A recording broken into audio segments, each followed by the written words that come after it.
Hi again then guys, and welcome to another Special Projects custom build, and this time we've got something a little bit different because this build isn't so much a visual one, it's more of a pure mechanical build, and it's actually a fairly similar build to what we would do for a PP specific tune rather than a special project. But as we are running to certain specific numbers that aren't usual to this car, they are an existing class, the GT3 in particular, then technically it is kind of a custom based on real numbers. So as such, it's a special project. Now, the particular special project is for probably my favourite racing car on Gran Turismo, the Panoz GTR-1. I love this car. It's not as good as it should be, it's too heavy, but like the Lister Storm, if you tune it in the right way, it can be useful. And so this particular build works with what we've got from the Panoz GTR-1 and turns it into more of a GT3 style machine than a GT1 car, because at the GT1 level, although it is good, it's just not really competitive enough to take on stuff like the R390 or the CLK LM. It's good, as I said, but not that good. Not with the weight that they've given it to work with. As a GT3 car though, maybe it could be different. So as far as the visuals, obviously I've done nothing to it, so we'll go straight over to the mechanical side of things and then obviously take it out to a track to see how it handles itself. As you can see, we have rounded off the numbers to 600 horsepower, 1350 kilos, and incidentally, and quite happily, it also rounds off to 600 pp. So this could also potentially be a pretty useful seasonal event vehicle, and I certainly plan to use it for that myself. Now, I've gone for racing hard tyres, but obviously that'll be dependent on the driver and the situation. As far as suspension, I've got the ride height on 60, front and rear.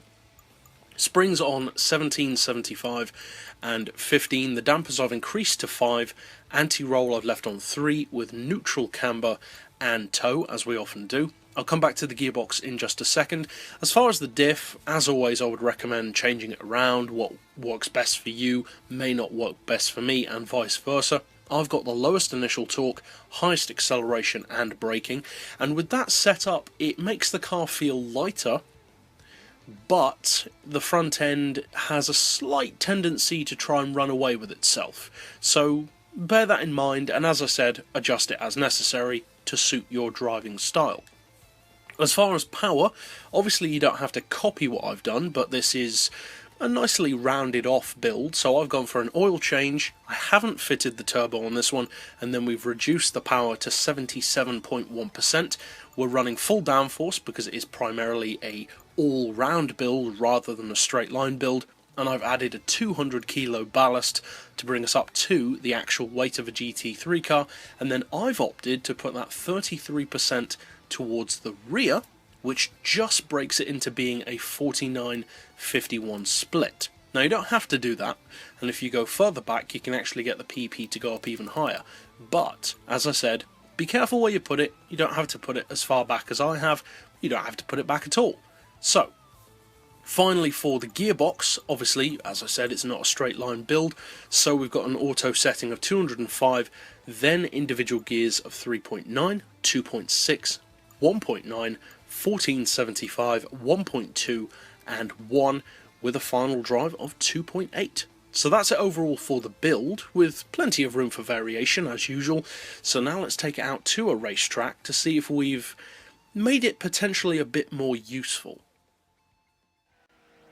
Now overall, this isn't necessarily going to be the quickest of 600 pp race cars, but I would say it is more suited to being used at a lower PP level with a bit less power, and even with a bit more weight. It doesn't really affect the handling that badly because it's already heavier than it should be, so it kind of feels at home at a lower PP level.